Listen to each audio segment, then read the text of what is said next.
Saudações. Vamos falar novamente aqui da questão. Eu não sei se o som tá bom, acho que tá variando. Bom, seja o que Deus quiser. Da questão da tecnologia. É comum a gente acreditar que a tecnologia é só uma questão de fabricação, né, física, mecânica. Mas existem elementos teóricos na tecnologia que são muito importantes, certo? E é basicamente o que a gente vai tentar discutir aqui agora. Perfeito? Seguinte, recentemente, em uma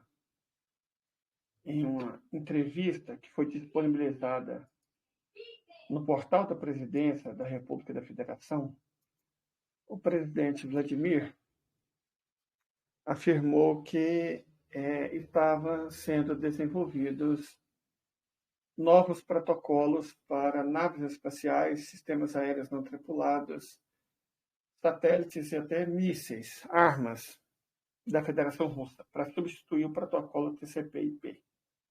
Certo? Basicamente porque o protocolo TCP/IP é lento. E quando você está trabalhando com armas cuja velocidade pode ser 24 vezes a do som, né, próximo de 30.000 quilômetros por hora, o que implica 500 quilômetros por minuto, o que dá mais de 8 quilômetros por segundo, o tempo de resposta do protocolo TCP/IP pode ser de 360 segundos. Em 360 segundos, andando a 8 km por segundo, a velocidade percorrida já seria de quase 3.000 quilômetros. A distância percorrida seria de quase 3.000 quilômetros até o protocolo dar uma resposta. Então, vejam só, a Federação está desenvolvendo armas com velocidades altíssimas. Os próprios satélites também navegam a velocidades muito altas por conta dos motores a plasma. E a verdade é que, a partir das tecnologias russas de hipervelocidade, o protocolo TCP/IP ficou lento demais, certo? Para a tecnologia russa. Então, vejam, é a maneira como as coisas acontecem. Perfeito? Nós tínhamos um protocolo que funcionava bem. E funciona bem, em circunstâncias que não exigem uma velocidade muito alta. Mas como nós estamos falando de armas que fazem quase 3.000 quilômetros em 6 minutos, que é o tempo de resposta do padrão protocolo TCP/IP, então o Núcleo de Estudos de Tecnologia da Federação chegou à conclusão que não dá, simplesmente não dá. É muito lento. Precisava de um substituto para o protocolo TCP/IP para essas condições específicas de veículos não tripulados. Estamos falando de naves espaciais, estamos falando de armas hipersônicas, estamos falando de satélites, certo? Então, eu gostaria de começar falando um pouco sobre isso. Perfeito? Bom, qual que é o problema? Gente, deixa eu só dar um exemplo. Com a perda de 1%, falando de 1%, nos pacotes do protocolo TCP/IP, esse protocolo recupera a perda em 360 segundos. 6 minutos. Um novo protocolo que está sendo desenvolvido hoje consegue recuperar essas perdas em 5,7 segundos. Então, enfim. Mas tem uma pergunta. O que é de fundamentalmente novo no protocolo proposto, exceto o tempo de limite, que foi reduzido e cuja natureza não é como o próprio algoritmo do protocolo, mas está configurado de outra forma. Bem, exceto provavelmente pela lógica adaptada para calcular o tempo limite na dinâmica de outras solicitações repetidas, o protocolo é realmente totalmente novo. O protocolo que a Federação vai adotar para circunstâncias específicas de hipervelocidade. A questão do cálculo das timeouts é, de fato, uma das principais funções do algoritmo TCP. Mas e quanto ao resto? Qual o tamanho dos pacotes em IP, a infraestrutura, a estrutura, esse tipo de coisa? Parece que a gente tem que discutir um pouco antes de apresentar a ideia. O conceito de criação e implementação do protocolo é descrito num projeto chamado Internet da Rússia. A Rússia tem uma internet agora desconectada do restante do mundo. Ela continua conectada ao restante do mundo, mas em situações excepcionais, acho que ninguém aqui é bobo, vocês sabem que situações são essas, ela pode ser tranquilamente desconectada do resto do planeta. Certo? Isso foi, evidentemente, mostrado aos especialistas do Putin, certo? Que o presidente resolveu apoiar. Mas esse protocolo, evidentemente, é desconhecido do público em geral, certo? E vai ficar assim por algum tempo, porque é uma questão de natureza estratégica, certo? Gente, a resposta desse troço aqui está muito ruim. Deixa eu ver se eu consigo melhorar. A gente, só lembrando, gente, nós ainda estamos tentando melhorar a qualidade do som e da imagem. Por isso que a gente está fazendo esses vídeos curtos. Nenhum deles está fazendo bobagem, tá? A gente está tentando fazer o nosso melhor trabalho. Mas a gente só quer pedir um pouco de paciência para vocês até nós finalmente conseguirmos uma qualidade de som e imagem boa. Mas vamos começar explicando o que é a pilha de protocolos TCP/IP, para depois a gente chegar na questão das armas. Vocês viram tanto que isso pode ser trivial e importante. Bom, o que é a pilha de protocolos TCP/IP? É um caso que pode ser explicado da seguinte forma. Existem algumas informações, sinal, texto, imagem, e na verdade, que são uma sequência muito longa de bytes que deve ser transmitida por fios ou por um canal de rádio, né, wireless. Mas de forma aberta, byte a byte, seria possível transferir essas informações sem perdas apenas no âmbito de um único laboratório. Em condições reais, você precisa controlar de alguma forma se cada byte chegará ao seu destino. E se ele não alcançou em alguns segundos, enviá-lo novamente. Ao mesmo tempo, a parte receptora deve entender a ordem dos bytes. Tem uma ordem específica, mesmo que alguns deles tenham vindo depois. Por exemplo, após uma nova solicitação, ou caso eles tenham ficado para trás por uma rota totalmente diferente do World Wide Web. Portanto, as cadeias curtas são formadas por bytes e cada uma dessas cadeiras é precedida por bytes especiais, número de pacote, comprimento, soma de verificação, essas coisas assim.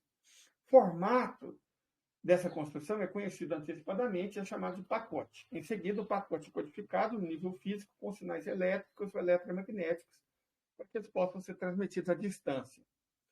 A parte receptora verifica a integridade de cada pacote e restaura as informações originais deles, porque sempre você tem esses pequenos erros que têm que ser corrigidos. Assim, a gente acaba obtendo um determinado conjunto de protocolos, que são regras de codificação e empacotamento de informações, que são construídos a partir da camada física e acima, com um nível de abstração cada vez maior. Cada protocolo de nível superior opera nas entidades do protocolo de nível inferior. Esse conjunto interconectado de protocolos é chamado de pilha de protocolos. Essa pilha foi desenvolvida há muito tempo e acumulou hoje uma série de problemas, mas vamos falar os mais importantes. Primeiro, a questão da segurança, que para os russos é fundamental. Os dados do cabeçalho dos protocolos IP, UDP e TCP não são protegidos e podem ser falsificados e alterados. Não existem mecanismos de identificação precisa do participante em aplicações de comunicação em redes com dados de protocolo IP, UDP e TCP. O que, se você considera a questão da guerra eletrônica, da interferência eletrônica, é um problema enorme, enorme. Portanto, a federação não está disposta a permanecer usando essa tecnologia. Segundo problema, o protocolo TCP/IP cria pacotes de redes adicionais para controlar a conexão, que deixa a coisa um pouco mais lenta. Terceiro problema, o protocolo TCP não funciona de forma eficiente em canais de comunicação estáveis, que quebram periodicamente, o que é exatamente o caso de veículos autônomos que operam em hipervelocidade. Os pacotes de controle de conexão são trocados e pacotes perdidos são reenviados. Tudo isso deixa o sistema lento. Quarto, há um problema com o uso de endereços IP brancos em dispositivos móveis, ao se conectar a diferentes provedores que estão em diferentes intervalos de IP dedicados. Aumenta a complexidade do sistema, mais lentidão. E, por fim, em grandes redes de IP, o roteamento baseado em IP tem suas desvantagens. Então, por exemplo, no nível do provedor, o roteamento MPLS é usado, o que melhora o desempenho, a confiabilidade e a flexibilidade da configuração. mas aumenta os custos do sistema e a complexidade do sistema. Nós já comentamos aqui que quanto mais complexo é um sistema, maior a probabilidade dele falhar. Certo? Mas o que foi disso por Seliutin, que é o responsável russo para a elaboração desse novo protocolo? Ele disse textualmente, abre aspas, começamos a desenvolver um sistema de controle para veículos aéreos não tripulados e um modem específico de comunicação que vai funcionar com o nosso próprio protocolo de comunicação. Percebemos que a Federação Russa depende de informações tecnológicas estrangeiras e soluções de comunicações vindas de fora. Então, há 10 anos, não foi ontem, tomamos a iniciativa de desenvolver nossa própria pilha de tecnologias, que vão criar um espaço russo independente de informação e comunicação. Esse é o projeto chamado Internet da Rússia. Fecha aspas. Essas foram as palavras de Seliutin.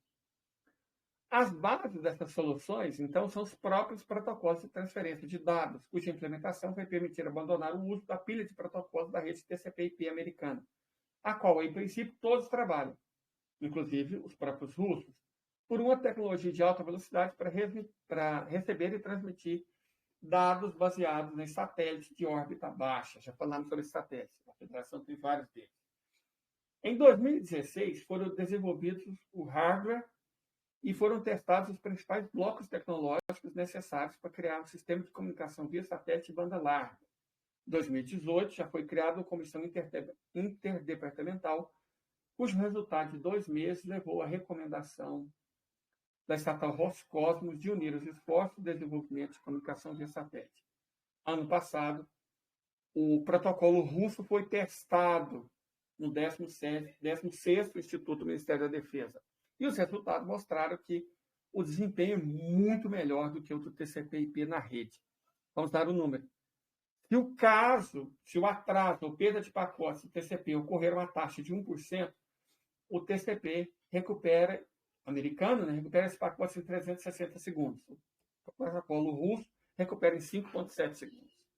Então, com base na capacidade do Estado russo e nas soluções tecnológicas encontradas, a Rússia está pronta para criar uma cooperação no menor tempo possível necessária para a produção e implementação de segmentos de comunicação terrestre via satélite do projeto Internet da Rússia, o que inclui também o uso em armas e veículos hipersônicos, incluindo satélites e veículos espaciais. Segundo os cálculos russos, vai levar cerca de 1 ano e meio a 5 anos para a implementação total do projeto e o abandono, nessas circunstâncias específicas, do protocolo russo TCP, do protocolo americano TCP/IP. Isso é muito interessante, certo? Isso é muito interessante. Porque a questão aqui é que a Rússia não pode ficar refém de tecnologias estrangeiras e, principalmente, tecnologias estrangeiras ruins, apenas porque as pessoas, as empresas, as organizações, ou o diabo a quatro, estão acostumadas com elas. Certo? Estão acostumadas com elas. Não pode acontecer. Certo? Se uma tecnologia é ruim, ela tem que ser substituída, ainda mais numa situação em que a Federação Russa, por conta da sua superioridade tecnológica em alguns campos, necessita de tecnologias novas. Perfeito? Essa que é a questão. O protocolo tem que ser substituído? Tem. Por quê? Porque ele é ruim, porque ele é lento. Numa situação como a que os americanos usam, está ótimo, está perfeito. Né? Eles também são as lesmas. Mas se a gente está falando de veículos cuja velocidade é de 5, 10, 15, 20, 25 vezes a velocidade do som, a gente não pode mais, eu entendo os russos, a gente não pode mais esperar que os nossos irmãos da Federação continuem usando essas tecnologias obsoletas. O uso da tecnologia é fundamental para, inclusive, vencer a guerra.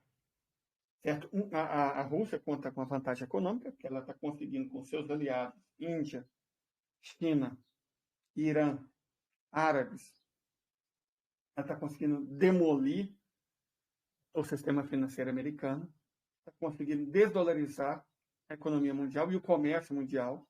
Então, os grandes avanços têm sido conquistados no campo econômico.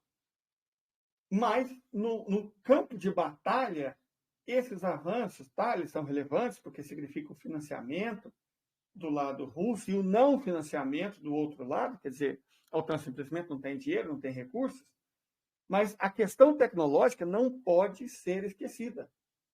Ela não pode ser esquecida. Pelo contrário, ela é crucial. A tecnologia é crucial. Então, eu quero, para demonstrar isso, eu quero falar sobre as bombas inteligentes russas. Bombas inteligentes russas. Por quê? Porque é um ótimo exemplo de como essas tecnologias são utilizadas.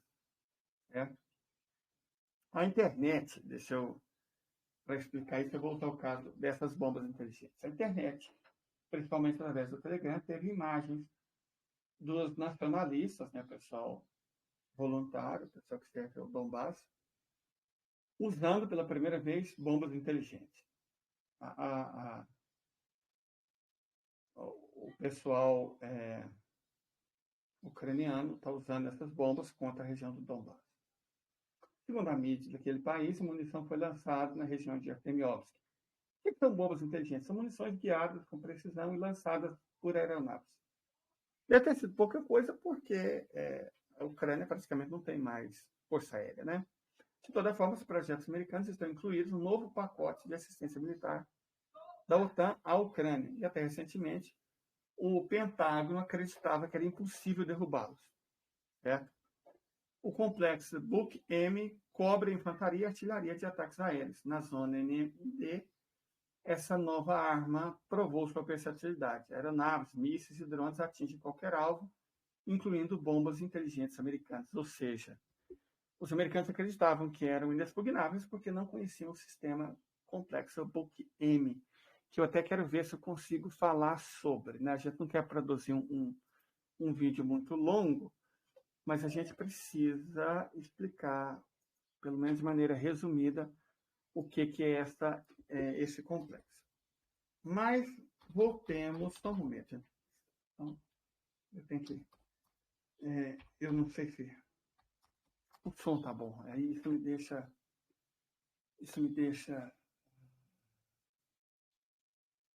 tenso. Certo?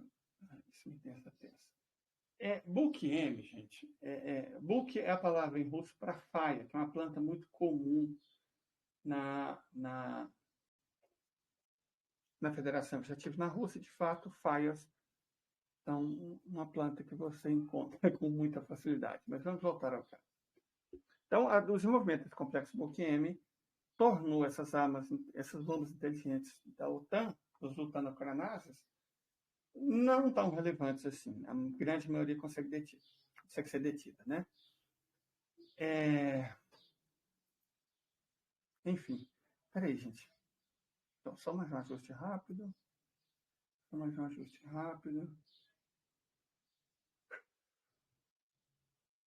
Bom, deixa eu falar sobre esse complexo Buk-M, porque não dá para a gente continuar falando sobre bombas inteligentes, que são exatamente para que esse complexo Buk foi construído, o complexo Faia, que a gente não falar sobre ele. Não vai ser muito longo.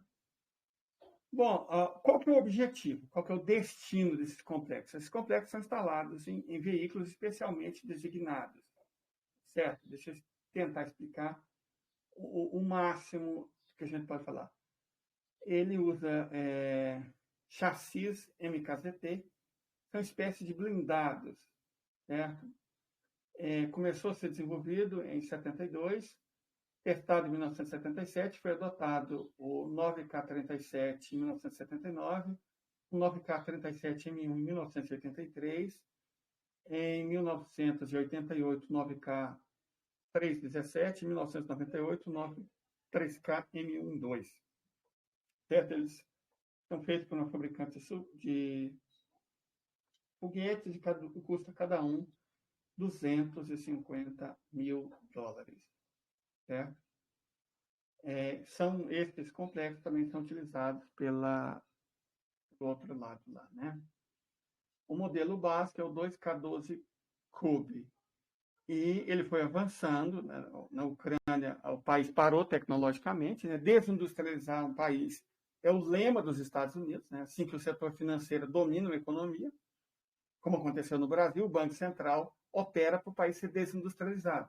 Isso foi feito aqui no Brasil. O Banco Central também tem essa função desindustrializante, para destruir a soberania nacional e incorporar o país ao sistema financeiro internacional através da completa submissão.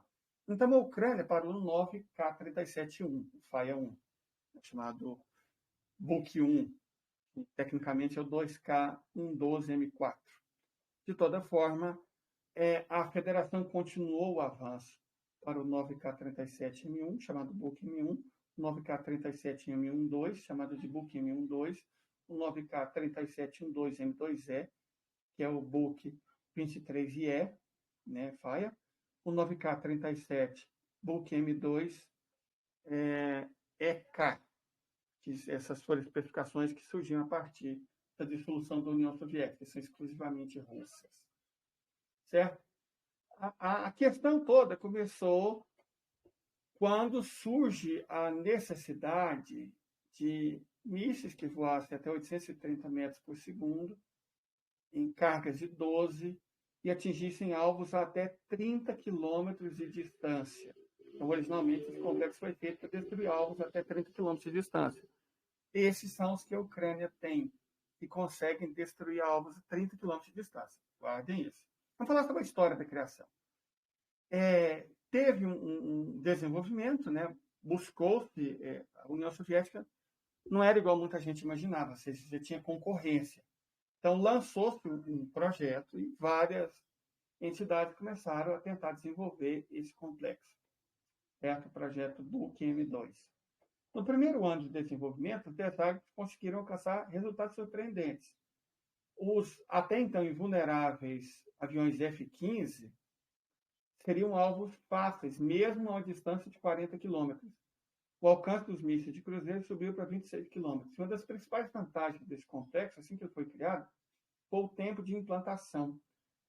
Da primeira aparição do alvo no radar até o fogo, né, de apenas 5 minutos. E a velocidade aumentou de 830 metros por segundo para rapidamente 1.100 metros por segundo. Velocidade de uma bala, né? Esse complexo foi imediatamente dotado pela União Soviética. No entanto, a partir do início da década de 1990, com os problemas conhecidos, ele foi interrompido por causa da grave situação econômica do país após a dissolução da União Soviética. E em 2008 ele voltou a ser produzido. Certo?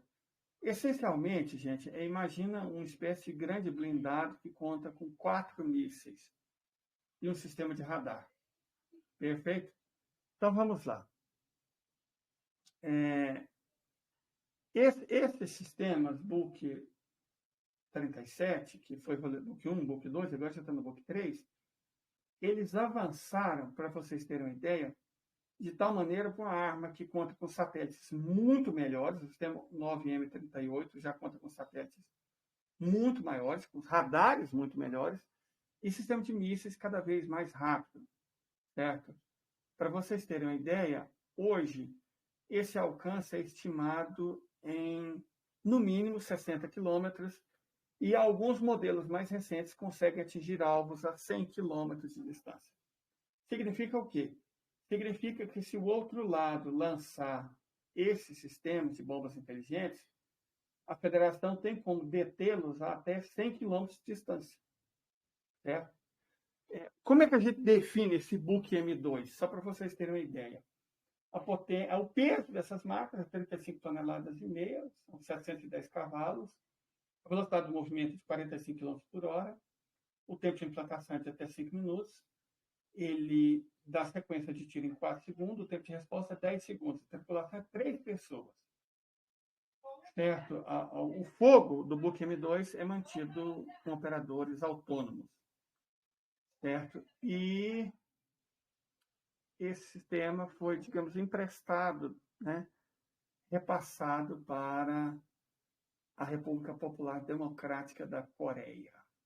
Certo? Além da Federação Russa, a República Popular Democrática da Coreia também dispõe desse sistema. Por razões óbvias, né? A Coreia é um aliado, a Coreia enfrenta problemas, né, por ter dois inimigos muito próximos, né, que é a parte sul da península, que ainda é ocupada pelos Estados Unidos. Então, a Coreia tem dois vizinhos muito problemáticos, os Estados Unidos no sul e o Japão no leste.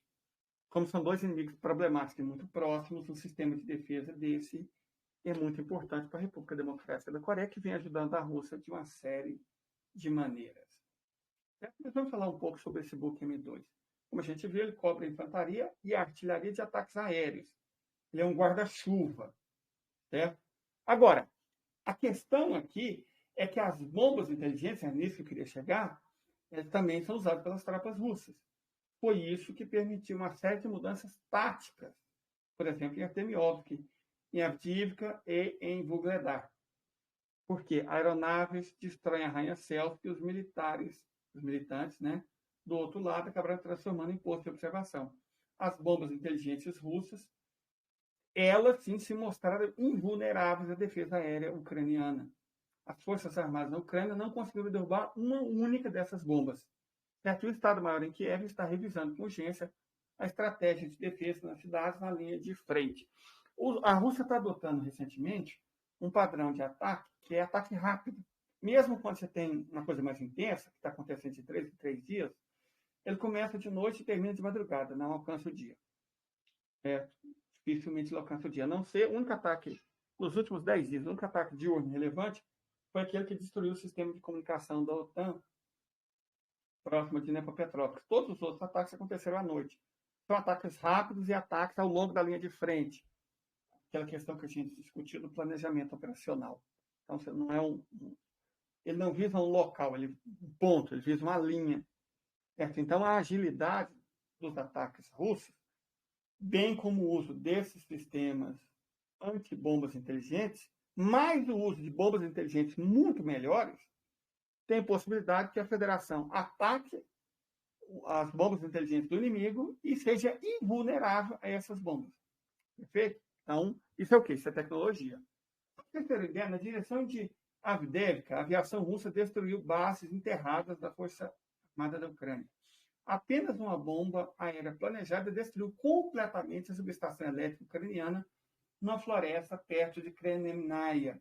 O depósito de munições que os militantes do outro lado montaram ali foi detonado e enormes crateras substituíram esses depósitos.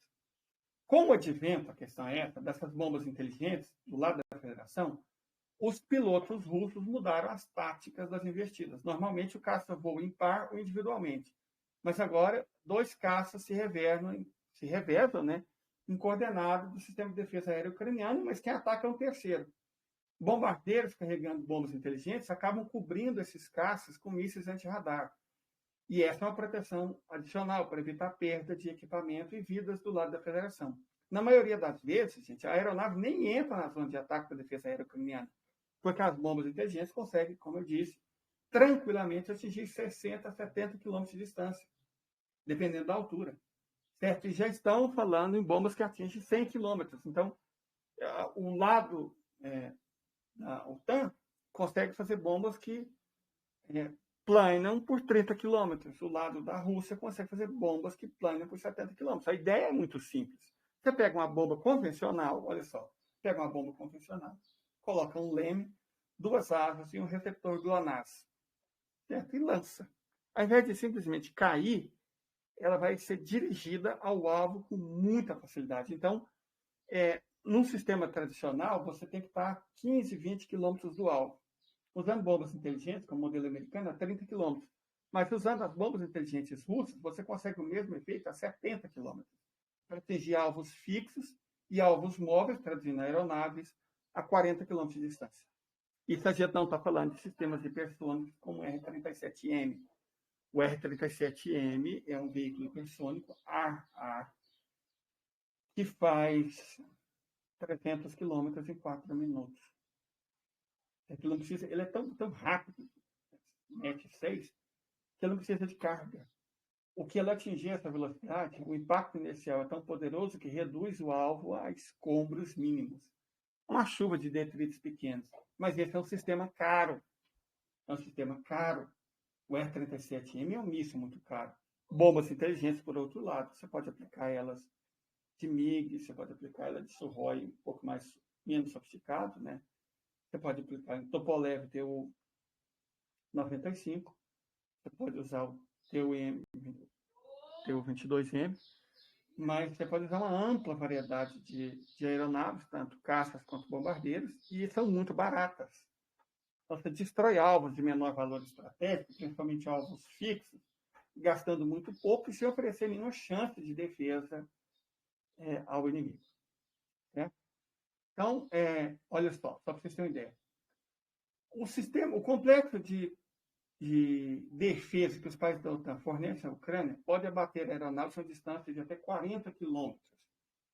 Aí eles não usam apenas bombas inteligentes, eles usam mísseis. Os sistemas de defesa aérea são colocados perto de objetos importantes. Ou seja, é exatamente esse que a Federação quer destruir. E apenas nesses a Federação usa bombas inteligentes. O que são esses alvos? Instalações bem fortificadas, blindadas e enterradas. Pode ser ponte ferroviária, travessia, né, local de travessia, áreas de produção industrial, em que não é necessário destruir tudo em volta. Repare que os ataques russos, e a gente vem comentando isso, a gente comentou isso várias vezes, os ataques russos estão cada vez mais precisos, estão cada vez mais limpos. Por quê? Porque substituir o bombardeamento igual aquele que os americanos usam, né, nas operações choque e pavor deles, ou que a entidade sionista usou na operação chumbo derretido e análogos, que é destruir tudo que está em volta, por bombas inteligentes, que não apenas não podem ser detidas, como são muito precisas. Então, se você tem um alvo que você atingir só ele, usa uma bomba inteligente. Certo? Só para vocês terem uma ideia. Imagina uma máquina específica. Não estou falando de uma fábrica, uma máquina dentro da fábrica. Uma bomba inteligente consegue destruir ela, sem destruir a fábrica. Certo? Esse é o conceito de bomba inteligente. São bombas teleguiadas. Certo? Mas elas não têm inteligência artificial. Certo? Eles não têm inteligência artificial. Vamos deixar isso claro. Vocês não pensam que a bomba inteligente tem todo um computador. Não, como eu disse. Ela tem 2 planadores, um leme direcional e um pequeno dispositivo GLONASS, que é o GPS russo. Certo? Vamos entender direito o que é o conceito. Os americanos chamam essas estruturas de queda livre de bombas contundentes. No final dos anos 1990, um kit de corpo especial foi inventado nos Estados Unidos, a invenção deles. O que os russos fizeram? Melhoraram muito o conceito, mas a invenção é americana, que permitia que as bombas deslizassem. A munição com aço era chamada inteligente. Perfeito? A bomba em si, gente, é um porco cheio de explosivos. Quando ela é lançada, ela voa ao longo de uma trajetória balística. Isso é física básica. Porque elas têm um pouco de aerodinâmica e é aplicado isso. Se você coloca aços estabilizadoras, né, ela começa a se mover não apenas ao longo da trajetória, mas a fazer o melhor uso da aerodinâmica. Equipamentos de navegação e sistemas de controle são aparafusados na cauda das bombas. E isso muda a posição dos estabilizadores. Pra vocês terem uma ideia, o alcance das bombas americanas é a metade das russas, 28 quilômetros, a dos russos de 60 a 70. A essa distância, o sistema de defesa antiaérea pode alcançar facilmente as aeronaves ucranianas. Certo? Mas quais sistemas antiaéreos derrubam bombas da OTAN?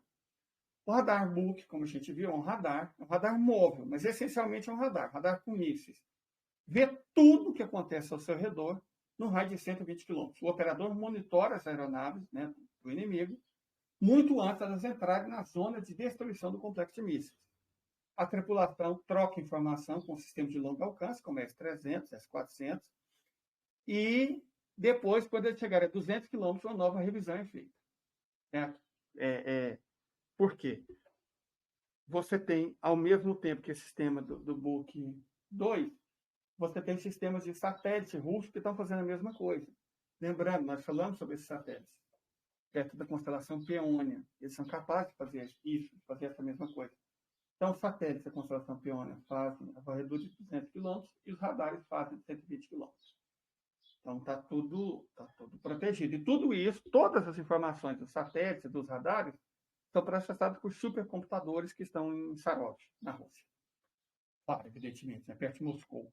Os sistemas de mísseis antiaéreos podem derrubar as bombas inteligentes da OTAN dessa forma, que elas são detectadas, o veículo que lança é detectado muito antes de chegar na zona de combate. Primeiro para o satélite, depois para o radar. Então, quando ele chega a essa distância muito próxima, eles não destroem necessariamente a bomba, embora possam fazer isso. O que eles destroem é o veículo que está levando a bomba, ou seja, eles derrubam o avião, o caça. Certo? As tropas de guerra eletrônica também podem fazer isso. O avião não precisa ser atingido por um míssil. Você toma o controle eletrônico dele e faz ele cair. Se for um VAR, por exemplo, né? Um drone, um veículo aéreo não tripulado, você faz isso sem usar míssil. Você usa sistema de interferência eletrônica, de guerra eletrônica. Certo? O equipamento de navegação que controla a bomba, lembra? Os russos usam o GLONASS. Os americanos usam o GPS. Qual foi a estratégia dos russos? Fazer interferência no sinal do GPS e dar um sinal errado para ele, fazendo simplesmente a bomba cair em outro lugar, que pode ser, inclusive, um alvo deles. Então, você usa armas deles para atingir eles mesmos. Certo? É uma estratégia fantástica. Certo? As bombas inteligentes russas, vamos falar delas agora, são fabricadas na região de Moscou. A planta militar que eles produzem usa um sistema de bomba ajustável, que estão orientadas por satélite GLONASS. Então, você coloca a munição, normalmente um CAB-500 é suficiente para destruir um navio ou uma instituição militar fortificada. O CAB-1000, bom, aí você destruir uma coisa mais poderosa de 1.500, bom, que Deus tenha misericórdia do que ele atingir. Mas vamos falar do CAB-500, que é o sistema para destruir um navio ou um quartel. O CAB-500 foi feito com um cabeçote em torno de um laser, que é o que dá o direcionamento. Pilotos voam e lançam o projétil próximo do alvo. As bombas modernas, com cabeça de radar, que tem computador de bordo, compara a imagem na memória com a área real. A imagem é colocada na memória previamente. Então, você tem que atingir aqui. E aí, a bomba usa varredores de radar para identificar o alvo com que ela tem no registro eletrônico e acerta o alvo com precisão. Certo? É isso que a tecnologia russa faz. Vou explicar novamente, que acho que eu não fui claro. As bombas russas, na cabeça delas, você tem um chip de computador. O chip de computador tem uma imagem do local que vai ser atingido. Certo? Uma imagem de satélite, por exemplo, ou uma de aerofotogrametria, fotografia aérea, não é imagem de satélite. Quando a bomba está chegando, ela tem um radar. Lança e traz de volta a imagem.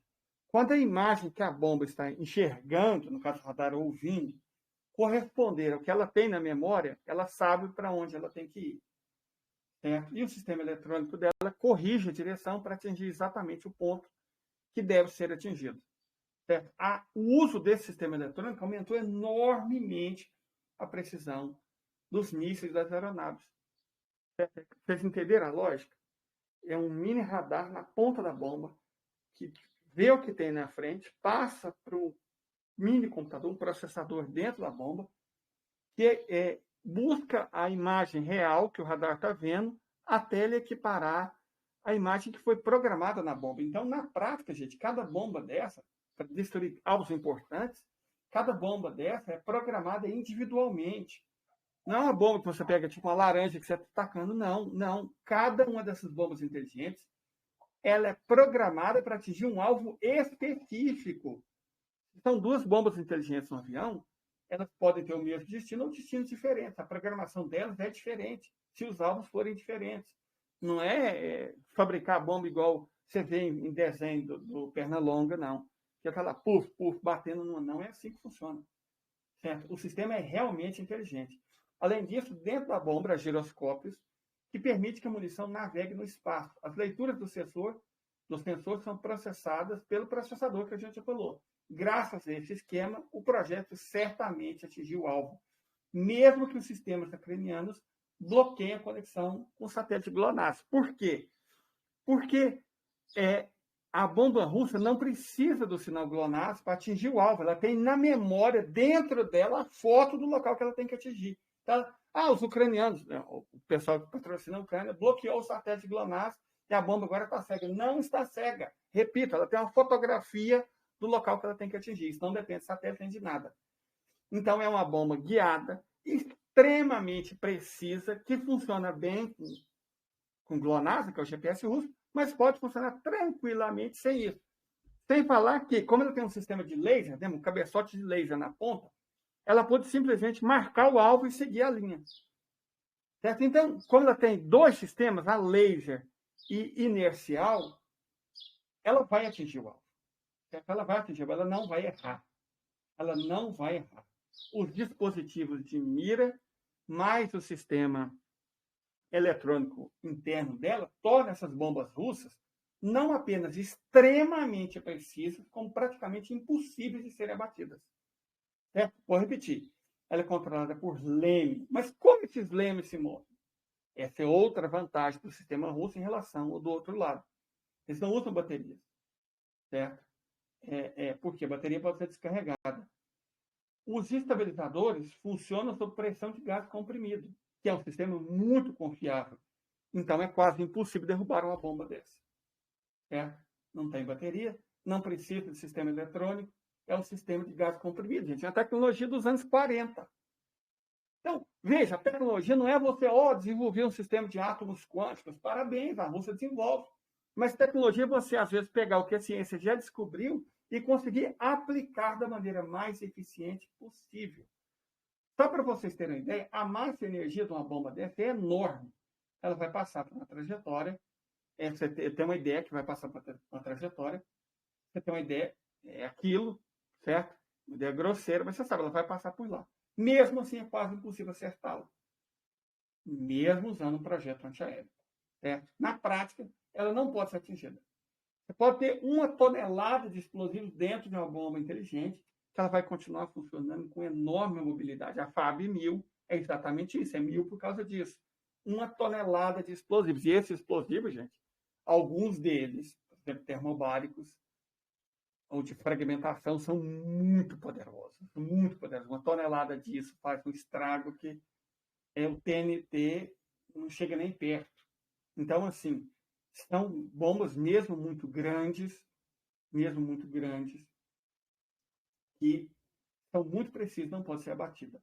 Não pode ser comparado esse sistema de bomba inteligente a nenhum míssil de cruzeiro da aviação. As munições guiadas, bomba inteligente, custam muito menos que os mísseis e todos os bombardeiros russos podem usá-los.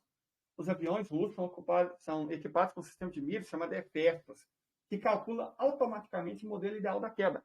Aí você vê, são sistemas eletrônicos. Eu lembro no começo que os militares brasileiros, aqueles bosta da Força Aérea, não vamos comprar os russos, porque a Rússia não usa muito eletrônico. Isso é o quê? Isso é o quê, caralho? O que os russos estão fazendo? Usando sistema eletrônico. A Rússia não tem chip, usa chip de lavadora de roupa. Vocês conseguem ver o tanto que tem gente idiota, tanto na mídia, quanto nas nossas forças armadas, tanto tem gente imbecil, eles não entendem absolutamente nada de nada. Os russos estão lá usando sistemas de tecnologia avançadíssima, de laser, de computação, mas ao mesmo tempo usando sistemas de tecnologia que são conhecidos há quase 100 anos, que é esse de ar comprimido. Então, eles são invulneráveis à interferência eletrônica. Essas bombas são invulneráveis à interferência eletrônica. Essas bombas não dependem de energia. Elas usam a própria queda para conseguir a energia que elas precisam para operar todo o sistema. Certo? Então, cara, isso sim, é com esse tipo de coisa que a Federação está ganhando e está demolindo o inimigo. Reparem os primeiros alvos atingidos pela Federação mais de 1 ano atrás, e reparem os ataques de hoje, são extremamente precisos. A não ser quando você quer reduzir um local, a idade da pedra, que foi feito com Artemiovsky, né? Ali o objetivo era transformar em cinza mesmo. Mas fora isso, gente, por favor, né? Por favor. As munições convencionais, bomba de queda livre, caem em alvo com aproximadamente a mesma característica de bomba guiada ou corrigida. E são, de certa forma, ineficazes, porque elas não têm precisão. Mesmo o sistema Patriot, anunciado e é o mais caro do planeta, mesmo ele não consegue derrubar uma bomba inteligente russa. A OTAN não tem nenhum complexo capaz de fazer isso. Certo? Se o foguete chegar ao avião, se o foguete chegar no avião, e se o piloto conseguir lançar a pelo menos 20 quilômetros, não interessa o que seja o alvo, ele vai ser derrubado. Agora, esse padrão de precisão subiu de 20 para 60 quilômetros. Então, se um piloto russo chegar a 60 quilômetros de um alvo, não interessa o que o outro lado faça. A não ser que o próprio Salvador desça, esse alvo vai ser destruído. Tudo que um piloto russo tem que fazer é chegar a 60 quilômetros dele. E sem usar míssil, usando bombas baratas. Certo?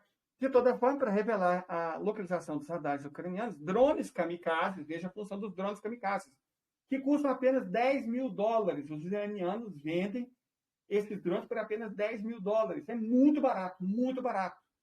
Os americanos usam um sistema que custa $milhões cada um.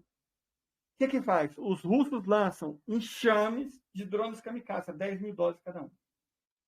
Certo? As forças armadas da Ucrânia vão tentar destruir. Ao fazer isso, ao tentar destruir esses drones, vão fornecer as coordenadas.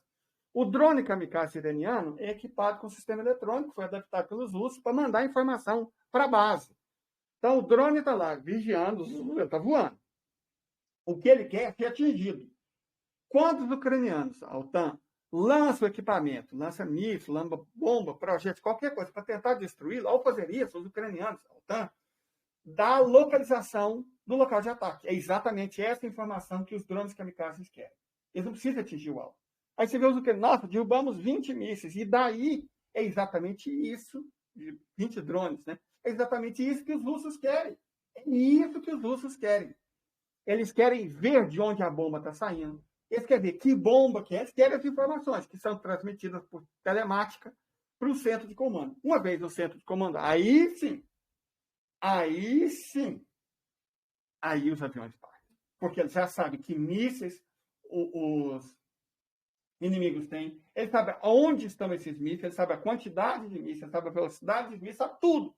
É só pegar e chegar a 60 km e fazer o alvo deixar de existir. Então, gente, é assim que é feita guerra moderna. Eu sinto muito para as pessoas que assistem hoje no trambolho militar e acreditam naquelas porcarias que eles ficam falando. Mas a guerra moderna é feita assim. A guerra moderna é feita desse tipo. Com uso de tecnologia, e eu falo, não necessariamente tecnologia super de ponta, tecnologia uau. Não! Claro, nós temos o cabeçote de laser, que é uma jogada extraordinária, né? Uma jogada extraordinária. E nenhum povo domina a tecnologia de laser como os russos, certo? Tá, nós temos... A ideia de você, basicamente, ter uma foto do alvo e colocar dentro do míssil, da bomba inteligente, é brilhante. Poderia ser feito 40 anos atrás. Certo? Poderia ser feito 40 anos atrás. É uma ideia absolutamente brilhante. Tecnologia é isso. Você pegou a tecnologia de laser, essa é exclusiva dos russos. Você pegou uma tecnologia que existe há 40 anos, juntou com a tecnologia que existe há quase 100 anos, né, que é usar gás comprimido, ar comprimido, que o sistema adquire durante o próprio voo, mais ou menos como os peruanos fazem aqueles apitos. Só de você fazer assim, ele produz um som. Então, é um mecanismo que os incas conheciam há centenas, quiçá, os ancestrais deles, milhares de anos atrás. É uma tecnologia conhecida, tecnologia de fazer apito. Né? Quanto tempo, quantos milhares de anos a humanidade não domina essa tecnologia? Os russos adaptaram essa tecnologia para fazer o sistema movimentar de forma autônoma. A tecnologia é isso, é inteligência aplicada a uma necessidade. Perfeito? Então, eu espero honestamente que isso tenha sido proveitoso para você que assistiu esse vídeo. Curta, compartilhe. Ana Valéria sempre fala, lembra de falar o Pix. Caso vocês queiram colaborar, com R$1, é R$1,06, R$1,10, é o que a gente ganha por vídeo. Então, isso basta. Mas, claro, né? Vocês são livres, sintam-se livres com a generosidade de vocês. É leiderssilvasó@gmail.com. Certo? Silva só, normal. Silva só, emendado, todos juntos, sem acento. Certo? E até o próximo vídeo. Eu espero que eu esteja conseguindo usar a nossa tecnologia. Ainda não estou conseguindo fazer vídeos bons no YouTube. Ainda não sei o que está dando errado. Mas eu vou descobrir. Eu vou descobrir o que está dando errado e a gente vai resolver esse problema. Mas, por enquanto, a gente consegue fazer vídeos bem razoáveis gravados. Com a nossa câmera de R$57. Mas daqui a um mês vai chegar da China a nossa câmera realmente bruta. E aí a qualidade da imagem vai melhorar o padrão que todos vocês merecem. A qualidade do som, eu acho que ela começou meio ruim, mas fizemos alguns ajustes ao longo da transmissão.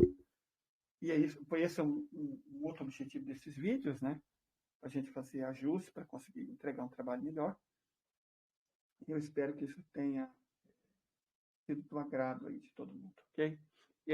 A posição minha em relação à câmera é ruim porque o monitor fica alto e, como eu disse, não tem jeito de eu mostrar ela para vocês, né? Peraí, acho que eu vou tentar uma coisa aqui. Meu celular, não sei se eu mostrei para vocês, ele não tem mais o botão de ligar. É um celular bem antigo. Mas se a gente enfiar, tá vendo? Enfia um negocinho aqui, ele consegue ligar. Peraí. Ah, ligou. Pronto, ligou.